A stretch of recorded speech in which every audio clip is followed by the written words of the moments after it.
Guys, welcome to the ELKSHAPE podcast. We're in Southeast Idaho, kicking it with a legend, Jerry Carter. How are you? A legend in my own mind, huh? So, yeah, that's what your wife would probably say, right? Yeah, she probably wouldn't. Yeah, well, thanks for letting me tour your little factory and get to know your staff. You got a small, cool little team going there. How long you guys been in business? Well, I've been making releases since the late 60s. Oh, really? Yep, yep. Whatever you see out there is usually a copy of one of mine that I've either discontinued or that they're making now. I invented the first wrist strap. You're kidding me. No, Keith Barner was a friend of mine. He gave me one of his concho releases, and I took it home, and I didn't like the concho very well, so I had a belt, and I cut a hole in it and put the strap on it, and I went to shoot the sectionals at Kalispell, Montana, and he was up there shooting. And I said, Keith, look what I did to your release. And he says, Jerry, that's a great idea. You mind if I use it? I said, nah, go ahead. And 20 years later, I got a cease and desist for one of the wrist straps I was making from Bill Scott. And I said, Bill, rather than argue with you, why don't you just make straps for me? He said, okay. So. And he doesn't, Scott's not even in the game anymore, are they? Well, they sold out, and Bill Scott's son-in-law is, Oh, yeah, B3. owns B3. Yeah. Oh, yeah, that's right, outdoor group. So anyway. Okay. Yeah, So you've been in the game a while. I have, and I never did like just the regular hooks that you had to. That's all that was legal when I started shooting a release.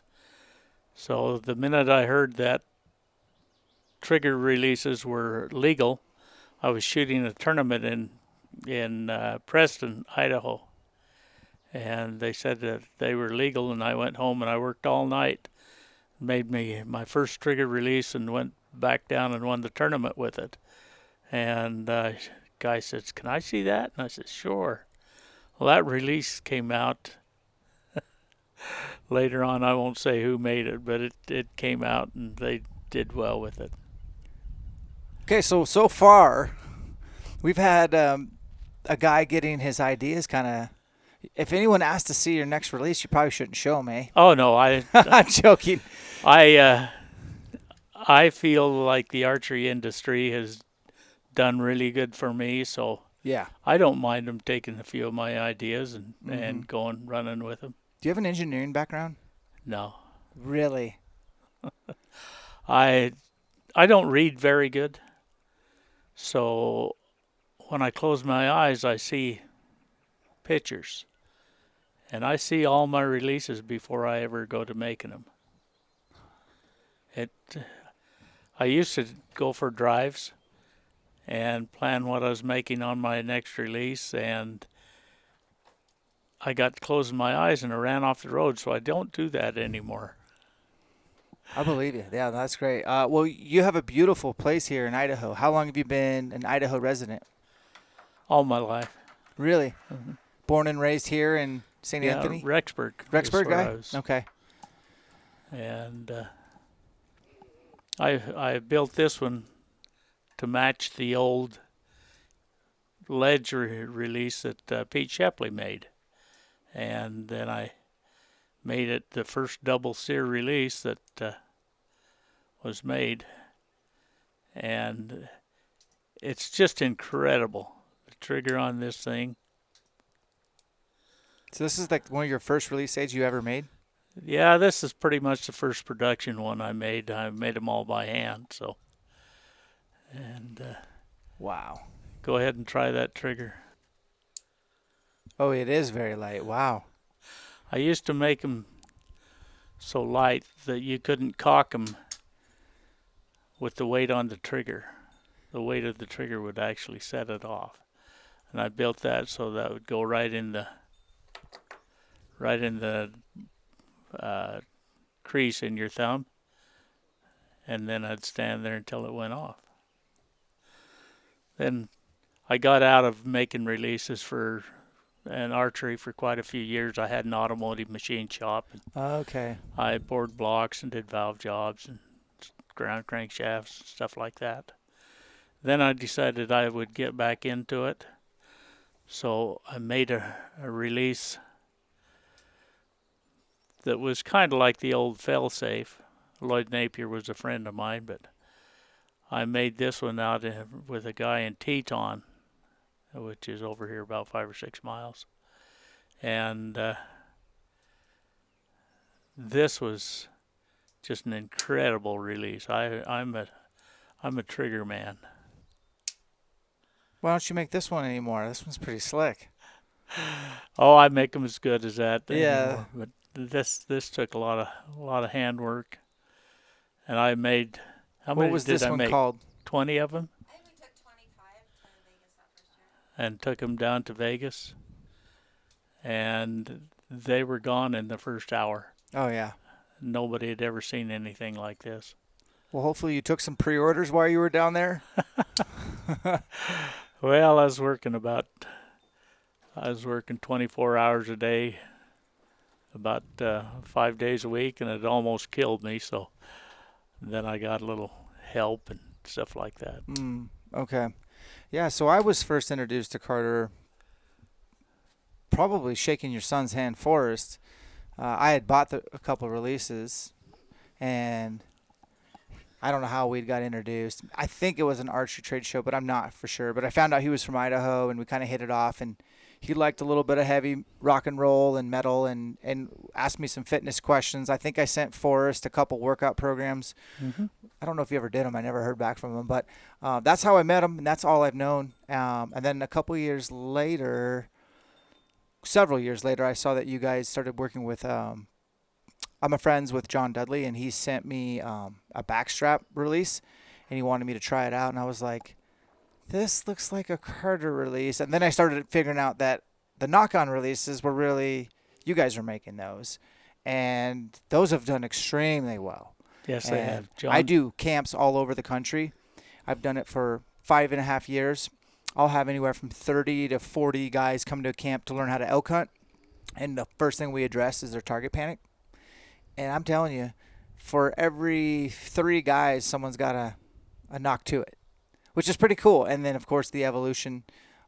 Is that what it's called? What's the one that Dudley makes? That's the silverback, tension activated. Yeah, see a lot of those. That's you guys. Yep. That's pretty cool. How's that worked out for you guys? It's not my favorite release, but it's a great release. We make a lot of them. You said something earlier today that I told you you're going to have to say on this podcast, and that's, it's about this guy. What did you say? I said that this is the best release I've ever made. I feel there's just nothing like it. Okay, you got to say that one more time. This is for me. This is probably the best release I have ever made in my life. It works on magnets, has only one spring in it, and it's the most torque-free release of anything I've ever made. Where the jaw is situated, it's right over your middle finger, and when you pull that baby, it aligns so good. If you move your fingers, the jaw isn't really moving, it's staying in the same place. Oh, wow. And then it's so easy to go from light to heavy. I love this thing. Yeah, it's pretty ingenious that you can carry with you the magnets, and you can increase the poundage. Yeah, the magnets have their own little storage spot right there. Yep. Davey showed you all of that. Yeah, I was really impressed. When does It's this come nice. out? That's what the folks are going to want to know. Right now. Wow. Yep. Right now. You're getting the first batch. That's pretty exciting. And I put this lever on there that's off the chocolate addiction so that you can put the barrel anywhere you want. And the adjusto trigger, that's what I call this. That came from, I'm the one that invented it because there was a guy that worked at MIT, or he was a student at MIT, and he had some of my releases, and he didn't think I did a very good job of engineering it because I just took a dowel pin that was 3/4 of an inch long and forced it in there. And he broke his trigger trying to change it from right-handed to left-handed. And so I had to make something that even an engineer from MIT couldn't screw up. So I made the adjusto trigger.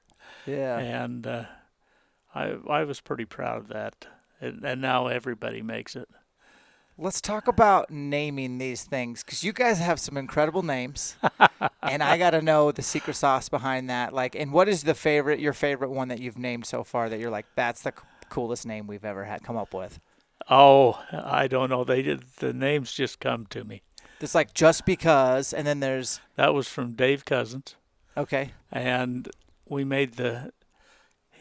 were on a flight together coming back from a tournament in New York, and he was shooting the target 3, and I said, Dave, let's make a release with your name on it, and we'll just call it the Just Cuz. So we took the target 3 and put a hole around it so that he could spin it, and if you watch, he spins it. And that's the only reason we put the hole on it. I've literally said that to people that I mean, I'd shoot the first choice, but I can't spin it. You know, that's Yep. Archers are silly. And Dave Cousins, by the way, those that you younger guys, look him up. He's a legendary tournament archer and bow hunter. Speaking of bow hunting, how many years have you been bow hunting? Well, I hunt a place to take a nap now. I'm done shooting anything, but I absolutely love to go out and hear elk bugle. I've got my spots up on the Continental Divide that I can drive up there in the evening and see anywhere from 500 to 25 elk every night. And it's really fun to go up and listen to them bugle. And I hunted quite a few years, and one of my things that I would do was I'd go climb a mountain, and I would take a rock and put it in my pocket and bring it back down. And my kids had a collection of all the mountains I climbed because I'd bring back a rock from the top of them. Oh, that's special. Yeah. That's cool. Yesterday, I was in some mountains in Montana, and I told myself I was going to take a photo of every wildflower I came across. Well, dude, there's a lot of them I didn't realize, but I'm going to send each one of them to my daughter.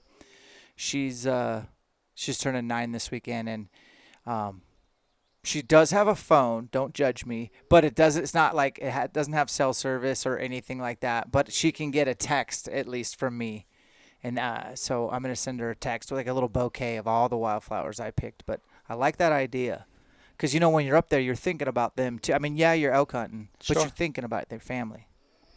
Well, as far as I'm concerned, that's God's temple. There isn't a place that I'm more humble than in the redwoods.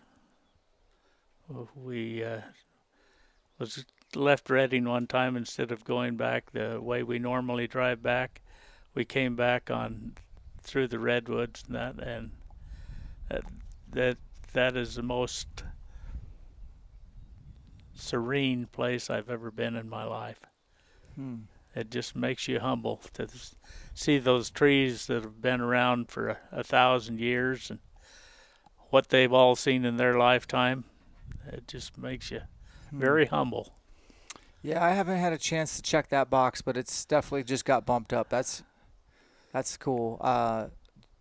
Redding, that's a great tournament still to this day. They call it the Western Trail or whatever. Yes. Do you still go shoot that from time to time? I don't. It's too much for me to walk around there anymore.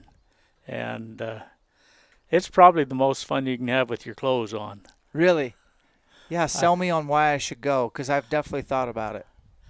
Well, you have targets from 6 feet to 101 yards. The famous elk, or is that the famous Hmm. Sasquatch?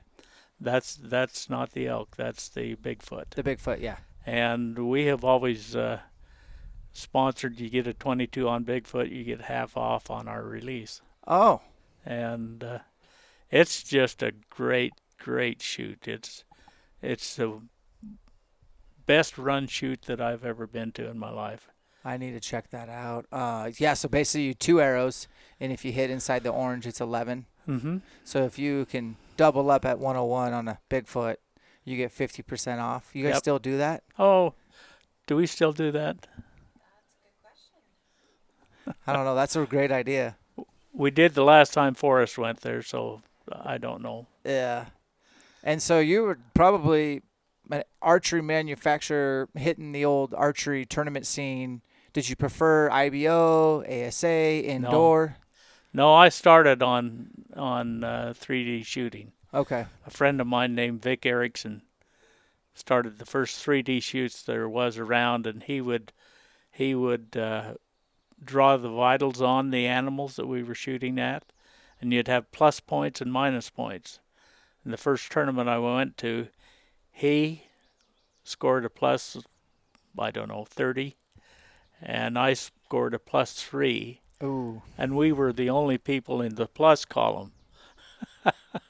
So I kind of got hooked on tournaments, but I like the known yardages, and because when you go hunting, I always use a rangefinder. I don't like to make bad shots on animals, so I that's field archery was my cup of tea. I Mm-hmm. loved field archery. Yep. Okay. I have personally not been much into the tournament scene. I do think I might slip more into it, but the only reason I would do it is just to become a better bow hunter, right? And as a bow hunter, I'm always emulating target archers. Like, what are their setups? What's their tuning? What's their latest tuning hacks and whatnot? When did you start working on your own equipment and learning how to really tune your own equipment? Day one. Day one, it was all you. Yeah, I started before there was compounds, Right. and first compound I ever saw was an Allen, and it was shot by a friend of mine at Don. Can't remember his last name, but he was shooting a tournament at Toffus Park in Idaho Falls, and Don Larson, and he won the tournament very easily and I thought that was pretty neat. I was going to do my best to get a compound, and I would shoot the recurves until I had no feeling in my middle finger. So what was your first compound bow? Probably a Carroll. I've never heard of that one. Okay. Yeah, Carrolls were made in southern Utah, Okay. and they were a nice bow. And then I got the Jennings. Tom Jennings built them. My friend Dean Pridgeon. I just talked to him the other day. He's 86 now, 86 or 87, and he and his wife have won more tournaments than any husband and wife there is around. Wow. Do you have a bow that comes to mind as soon as I ask this question that was the most forgiving, the most accurate, or at least gave you the most confidence that maybe should have never gave away or put away somewhere? Well, I'm going to tell you right now, every bow you shoot will shoot in the same hole. Forgiving is only from how steady you can hold it when the shot goes off. The release will make you a chump or a champ. Oh, good soundbite. And the release is the most important part of your shooting. All the bows, Dean Pridgeon used to tell me when he was the world champion and all of that, he used to tell me, he said, Jerry, there might be 2 or 3 points in tuning your bow. He said, but you got 10 in you. So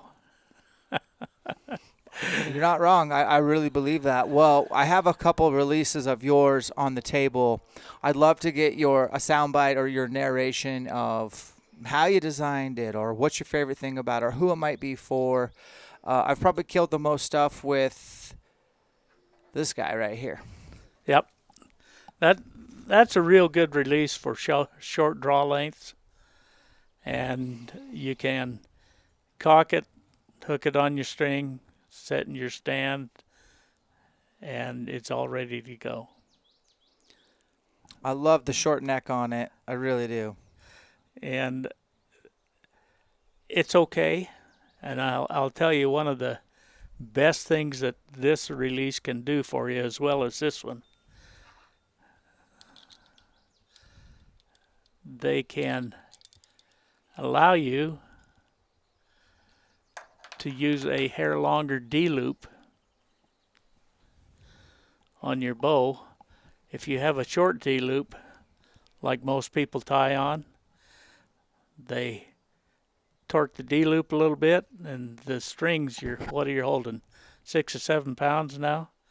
You watch the string, and it torques all over the place. So the longer D-loop you have on there, the more it does, the less it affects the string. So with a very short throat on them, that will allow you to put the longer D-loop on and get better accuracy. Because when you're back here, I don't care who you are, you do not have the same acre every time. It'd be nice if we did, but Yep. if you have a beard, that'll get in the way of your string. Whether you have it on your nose, this is something I see quite often. It's when people put the string on their nose, you watch that string and it'll go just like that where their nose touches it. So another thing, they get in here and really get a solid anchor. Well, what if you turn your head a little bit?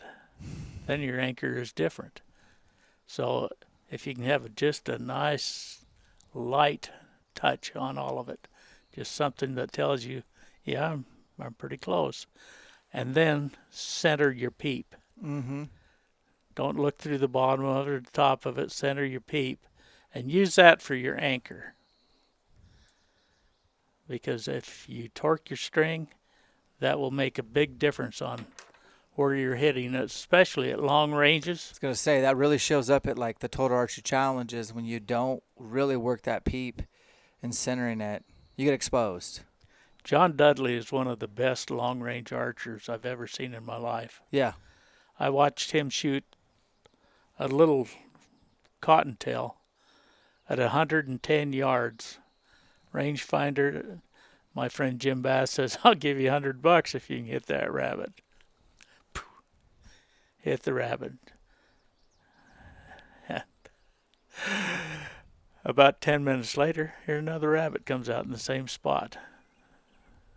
Jim says, I got another 100, says you won't hit that one. 110 yards. It's impressive. On a spot that big around. Now, I watched John miss a 3D rabbit. We were shooting 2 different courses. This was at Big Sky, Montana, a couple weeks ago. And the only reason I bring this up is I have video of me calling him out. But I was like, John, didn't you just – I saw you miss that cottontail today. It was like an 80-yard shot, and it's a tiny 3D target. And if you miss, they have it behind a bunch of boulders, so your arrow is going to be blown up. And he was shooting with Jocko, if you know who Jocko is. No, I don't. And they shot, and I saw that Dudley missed, and we were above. And I brought it to his attention when we were at the base of the mountain on camera. And, you know, he's like, you know what? I'm glad you brought that up because I had to redeem myself. So I went back. I think he said he went back to 140 yards the next day and hit that thing twice. And, I mean, that's a shot most people can't make at 50. And so, yeah, he's incredible. He's really good for archery. On the note of John Dudley, I think he's really done a lot for especially new archers. I think he's done a bang-up job, and I love that you guys are partnered. How did you get to know John? Oh, he used to when he was a little snot-nosed kid. I used to give him releases and just kind of mentor him a little bit, and he went to work for Matthews, and we became friends a lot, and he'd pal around with us when we'd go to shoots and shows and stuff like that. So Yeah. he and then when he went out on his own, he became just an incredible promoter. There's none better than John Dudley for promoting products, and he is smart enough to develop very good products. So It's awesome. So it's working well for both of you. That's awesome. What do you have to say about this release? Say this is the wise choice. I think this is one of your most popular SKUs. it is. It's it's a good release. It cocks itself when you cock it. It closes the jaw when you cock it, and it's just pretty nice for your hand. I'm actually going to make this in this handle. Oh, really? Yep. Yeah, we're drawing it right now. What are you gonna call it? No name. We haven't thought of a name yet. She doesn't like me to call one the Whisper 3 or something No, like I'm that. I vote with April. Okay, that's cool. Well, I think that would be a great idea because I do like the frame on this. Like it does. I know a lot of guys like the sway back, and that's cool. I personally just love that. I'm interested in that for sure.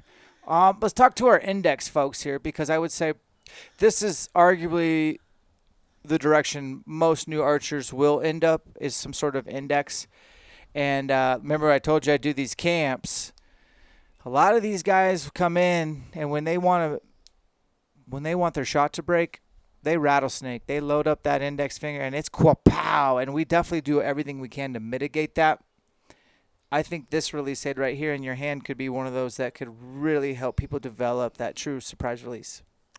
Well, I made the like mic for Michael Braden, and I wanted to change a few things on it, so we called this the like mic 2.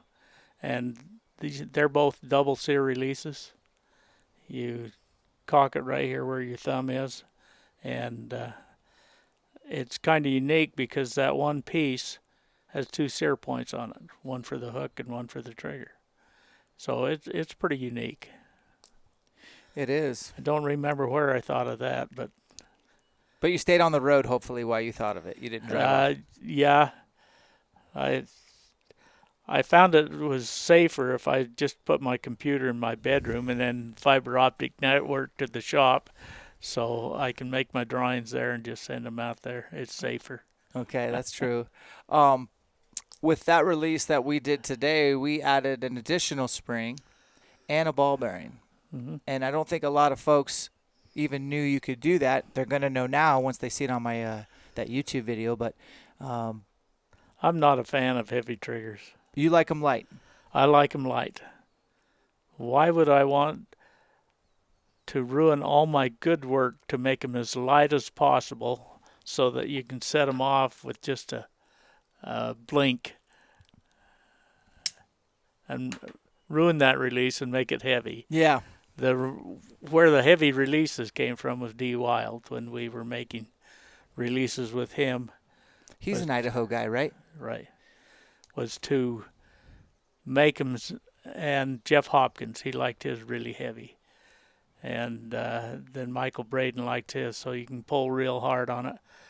When I pull real hard on release, I start shaking. So I like them light. I've gone to every extreme, but if I don't have something that's about an ounce, I think they're too heavy. Yeah. Well, I think everyone needs the option to be able to go light, go super heavy, or middle of the road like myself. All the parts used to be hardened like this to about 60 Rockwell. And when they're hard at 60 Rockwell, you can machine them close enough that the sear edges, we had 6,000 sear engagement. So I said, why put a set screw on it? Let's just machine it so it has 6,000 sear engagement. And then this friend of mine says, oh, you got to put black nitride on them because that's a real hard coating. Well, that didn't work out so good, and a lot of people were shooting their releases, and the nitrite was coming off of them, and they didn't have any engagement anymore. So, and when they're 60 Rockwells, the triggers used to break.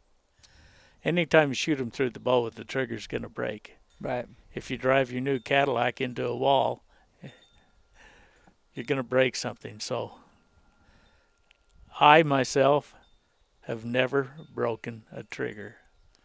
Really? Never. I can't say I have either, and this release is pretty old. The one thing I would tell you is you have hinges, thumb barrels or buttons, and indexes, and we went through as many as we could today, and I'm like, my camera started overheating because we had gone through so many. And you come back and you telling me today that this is the best release you've ever made. And so I think we got to spend a little bit more time on this before. When you said this is off your first production, this is going to be a hot ticket item for you. Who gets to sell these first? I know you have a lot of dealers. Me. Yay! So you guys sell directly off your website? We sell right off the website. They can order right off the website, I should say. Are these open for pre-order right now? Yep. Oh my gosh. I did not know that. Not e-commerce, she says. But April's been cautious Yes. about putting a whole bunch of product in stock and then not being able to sell them. People usually appreciate that. I think we only made 50 large and 50 small Okay. for our initial run. And after shooting it, anybody I let shoot it, they've got to have one. Yep. So if people find out about it, we'll be out of those 50 in no time at all. How many can you guys make a day? I have no idea. Okay. Not enough. Not enough is the answer. And April's your wife. She helps you with the business. How she always been involved with the No, business? April, yes. April is the business. I'm the pretty face. Oh, pan the camera to April. Don't. Okay. Anyways, your wife's about ready to beat your butt. You don't know how long it takes to make one, but you are willing to do pre-orders online. Right. And you are willing to be the exclusive dealer at first, which I think I totally respect, and I encourage that. The fact is, No, I will let my dealers order them, okay, pre-order them. I've gone around to several dealers now and say, hey, do you want to pre-order it? Get on the bandwagon? Because right now we have 3 mills just making these exclusively because I can see what it's going to do. yeah, honestly, the magnets to add everything. For me, a short draw guy, like this is going to be my go-to. I can't wait to shoot this. Wait till you see what it does for you at long range. I'm interested. It's just, I mean, these guys are nice, but you have that little bit of torque in your D-loop. Yeah. This one, you're not going to have it. And it's so clean off of there. I'm really excited about that. And I've had that release for years in the 3-finger version, like that one. Yeah. But my son just didn't like it, and that's all right. So he never pushed it at all. We have had less trouble with any repairs on that Whisper 2 with a Whisper than any release we've ever made. And if you hunt in Arizona, Yep. someplace with lots of iron in the ore, these magnets will collect iron ore. and then you might have a problem with them. So you push the magnets out, get a handy dandy spray can of air, blow it out, maybe shoot a little WD in there, blow it out really good, put the magnets back in, Good and to you're go. on your way. Hmm. And the nice thing about this one, it's really robust. Let's talk about thumb barrels, and brass, and more grippy, gription. I'm telling you, as your new friend, I'd love to see you guys make something like this. Well, But you can be my truthful friend and tell me what you think about that idea. first of all, the brass is cool, Yeah, it's expensive. but I feel if you have to get that good a hold on the barrel, your trigger is way too heavy. Fair. And when you have them heavy, when you have a big heavy barrel on there, see, that would set off most of my releases. If you had that barrel on this release, you'd never be able to cock it unless you did it like that. Right. And then when you was going for your face, it'd go off. Yeah, that's hot. You So shoot them real hot. I like some of the 3D printed. I know there's a lot of guys that are making 3D printed barrels, Yeah. and I built that just so people wouldn't be pounding my dowel pins in and out of a trigger without supporting it. Yeah. One guy was left-handed, and he took my release and set it on a table and pounded the pin through without supporting the trigger, and went out and went to shoot, and the release came back and hit him in the mouth, and he had rotten teeth, I guess, and it took some teeth out, and we actually got sued over it. Oh, you're kidding So me. that's when I made something that would just screw in there How many times you been sued, Jerry? once. Once. Okay. How many cease and desists have you gotten? One. Okay. That's the part of Oh, the archery business. Two. I take that Two? back. Two. And the phone call took care of both of them. Yeah, that's right. You had to pick up the phone. What? So you've been in this archery business forever, like, Full time in the late 80s. 90, 1990? first January of 90 was when we started. I was grinding a crankshaft, a 350 steel shaft for a friend of mine named Maury Allrad. And my crank grinder was getting old or something. All of a sudden it jumped into the crank, and I had to take another 10 thousandths off of it. And it upset me so bad I said, that's the last one I'm ever going to do. So I quit doing that and started doing this full time. Going all in, looking back, I mean, you said you worked 24 hours a day, probably quite literally, till it affected your health. Talk to some of my listeners who are entrepreneurial. I do have a lot of folks on here that do side hustles. I encourage side hustles. I want people to work for themselves. I want them to have the autonomy to go hunting or to spend more time with their family. I want them to work for themselves because if it makes sense for them, you're your best bet. What was your, like looking back, what was some of your best practices gambling on yourself and really just working for you? Well, when I had the automotive machine shop, we were always struggling to collect the bills and all of that stuff. So I started making releases, and we had more money than I could spend. So I'd buy a new machine, and then would get that paid for, and then would buy another machine, and then I needed help assembling all the releases, and it just, I'm not a businessman, never have been. April has a real good head on her shoulders, and she's done really well at helping me. Mm-hmm. Really well. Tell him about New Year's. Your first release you made on New Year's.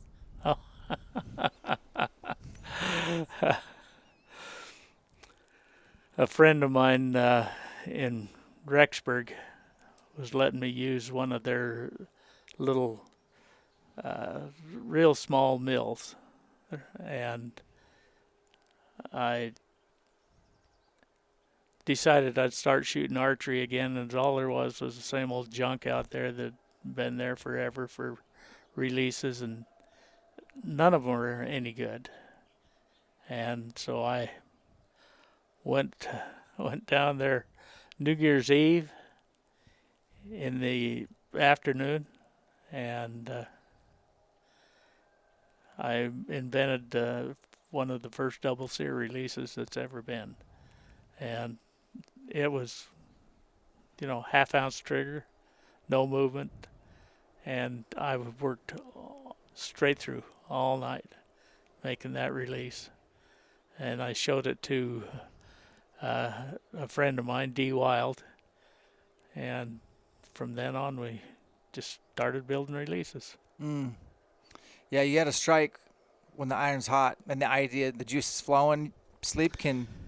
I know there's companies out there that patent everything from an eyelash to hangnail, and I have gone the patent route on 2 releases, and it's just I found out that I was just working for the lawyer, and Yeah.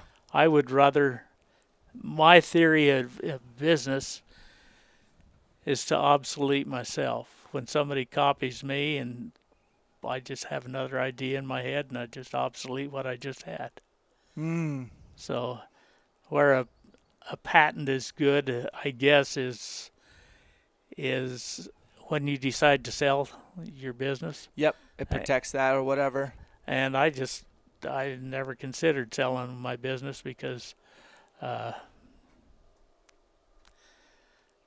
I figured I had my son that would probably take over for me, and I'm going to live well till I get all my releases done. I don't know when that'll be. Yeah. So speaking of the direction of the company, with Forrest being in Iowa, you still want to keep in the family and have the family owned and operated business? Day to day, yes and no. Yeah. Some of those things are out of our control, obviously. But going back to that January New Year's Eve story in patents,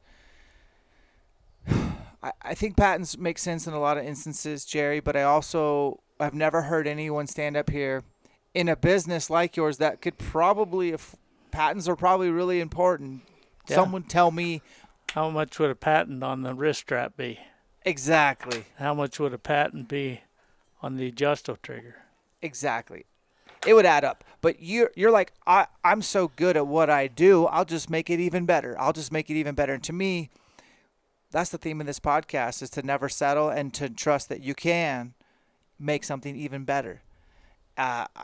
I did not see that coming. That's pretty interesting, Jerry. That's a great philosophy. Speaking of patents, there's a patent on this new release from Stan. It's got a thumb button with a click. Have you seen that yet? Oh, hell, I made that for, how many years ago did we make that? The click?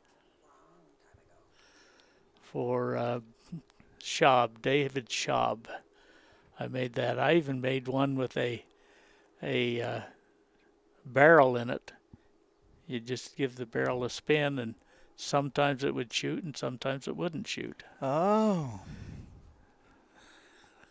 I don't think I want that one. Well, it makes you wait. We also made the electronic one. You're kidding. Oh, no, it had a delay, an adjustable delay, and an adjustable random. So you draw back to full draw, squeeze the trigger, and it would go off between 2 and 4 seconds on the delay. And on the random, you wouldn't be able to get used to it going off between 2 and 4 seconds, because maybe one would be 3 seconds and the other would be 4 or 5. So it would get you used to waiting for the shot. We made that for a few years. It was called the Exit, X-I-T. And a friend of mine, Ed Horn, was kind of partners on it. Would send off and get all the electronics, and then I'd put it in the release. One thing that's unique about your company that I've learned today, I've had a good day. This has been fun to get to know you guys, is number one, where you live. I love your house. I love your view. You guys are horse people. My dad's a horse person, him and his wife. Y'all are crazy. That's a lot of work. How many horses you got?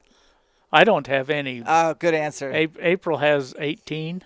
18. And Okay. Yeah, they're my dad has none, but his wife has 5, so I get that. You guys would hit it off, by the way. But the fact that I'm expecting a bigger machine shop, to be quite honest. I walk in there and what's the gal's name? Is it Bobby? Bonnie. Bonnie, She's wonderful. glue of the company. I mean, I recognize talent when I see it, and she was pure gold. And so I got the idea, like, okay, this is a very intimate, small, family-owned and operated business. And then I find out that one of your head guys, you're putting them up in a house right next to the shop. And then Davey, the guy I'm working with, you're taking care of your employees like people used to. What's happened to businesses like that? Like, is that just something you guys have always done? Oh, I think that, yeah, we have, but I think the reason you don't have a lot of other people doing that is because of the greed. And a lot of times you'll train an employee and get them so they can actually make you money, and they go do their own thing. Yep, I've had that happen a lot in my life. So, but we've got a real good crew now. Our 2 Vietnamese, Stephen and Kent, they've been with us 23 years, That's some longevity. and they're both really good. I ride a electric quad. I ride it 55 miles every day, and that's a lot of pedaling. And I've worn them out. I put over 10,000 miles a year on them. So we've jump on our new lathe in there and make axles and all kinds of stuff for them. You're sure you're not an engineer? No, not me. Uh-huh. I even made bits for horses. You did? I have a bit that just knock your socks off. It. Well, not mine, but my father and his wife. Yeah, Oh, they would. You'd like it too. It's a bit that, the shanks are always welded on and stuff like that. Well, these have holes in it, and it's adjustable, the angle of the shank, so you can start a young one on with no leverage on it, and as you get them trained, you can move it down so you have a leverage like a severe bit. Then I made different mouthpieces, and all of that's adjustable. And then I couldn't find the bit holder I wanted, so I got some leather stuff, and I started making some bit holders. I've done lots of things. I wish I had a brain like that where, well, if I want to make something like that, I'll just make it myself how I want it. That's truly remarkable. Yeah, but your employees and the business and all that, it's just really, it's special to see what you guys have created. Wow, I mean, that was probably my highlight today was to find out Davey lives right there. And is it Seth? Or Stefan? Stetson. He lived right there, and just good people and incredible. And then you have more releases in your head. That's exciting. Yes, I do. And my biggest takeaway was 1 or 2 points on a tune bow, but 10 points on a release. I'm not gonna forget that. I think that's pretty cool. And you sold me. I'm gonna spend some time with that new Whisper too. I think that's going to be the ticket. And thank you for letting me be one of the first to try it out. We'll make some good content about that. Speaking of content, you don't buy ads in magazines anymore. Do you guys still buy ads? A few with Inside Archery? Inside Archery. God bless And those folks. probably the one in Australia. No. No more. How many Inside Archery's covers have you guys been on? None. None? Grand total of none. Haters. Well, I don't have a relationship with magazines anymore, so I can be the truthful friend. Ain't nobody reading magazines anymore. I used to write for Bowhunter Magazine. Rest in peace, Dwight Shue. He gave me my first start in the industry back in 2006. I like Dwight. He's gold, pure gold human, and he was so into fitness, and I really wasn't a very good bow hunter or archer yet, but I had a passion for it, and I was a very good strength and conditioning coach, so he gave me an opportunity to write for them. And that really blossomed into some other things in the industry. But the industry has changed to this new digital era, which has afforded me an opportunity to come hang out with Jerry Carter and April Carter and see their facility and make a YouTube video that's going to get a lot of views, and to make some social media stuff. What's that like from your lens, seeing how marketing's changed over the years? I hate marketing. They can make a sow's ear sound like a silk purse, and I see what they've done, and yeah, I did that 20 years ago, and it it's all right. And then they patent it. I had a guy call me up and tell me I was infringing on his patent. So I sent him a dated digital document that I had of when I had invented it and when I stopped making it. He said, okay. Good. So Yeah. Now, you've invented a lot of stuff. You've been a key fixture in the archery community. What do you want to? I want to finish this podcast with this. Like, what kind of legacy do you want to leave behind, Jerry? Like, I know that stuff matters to me. I'm convinced it's got to matter to you. What kind of legacy were you hoping to leave behind? what I hope to leave behind is to make everybody a better archer, to make them as good as they possibly can be. Because when people look at my releases, I don't know if they see art in that, but that's art to me. I have a very good friend that's a wildlife artist, and I told the lady one time in the store, I said, that's Clark Kelly Price. We used to make bows together when we were in grade school, and he's a very famous artist. And she says, well, why aren't you? And I said, I am. This is my art. And I'd like to make people a better archer.